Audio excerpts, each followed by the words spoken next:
এনাদের মেকওভারের দায়িত্ব পড়েছে আমার উপর। Hey everyone, welcome back to my mini blog. আজ বাড়ি এসে আমার আর মায়ের জন্য ব্রেকফাস্টটা আমিই রেডি করেছি। এখন আমার সাথে সাথে মাও মিউসলি খেতে শিখে গেছে। তারপর তো স্নানটা কমপ্লিট করে বসেছিলাম কিছু সিরিজ দেখতে।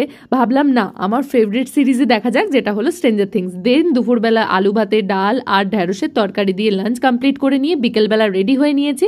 তবে আজ সাথে করে নিয়ে যাচ্ছি আমার সমস্ত কালার, কারণ আজ এক বিশেষ কাজের দায়িত্ব আমার ওপর পড়েছে। প্রথমে পড়ানোটা তো কমপ্লিট করে নিলাম, দেন বসেছি সমস্ত কালার নিয়ে, কারণ সামনেই তো এনাদের জন্মদিন, তাই এনাদের মেকওভারের দায়িত্ব পড়েছে আমার উপর। জন্মদিনে তো ওনাদেরও সুন্দর করে সেজে উঠতে হবে, কি তাই না?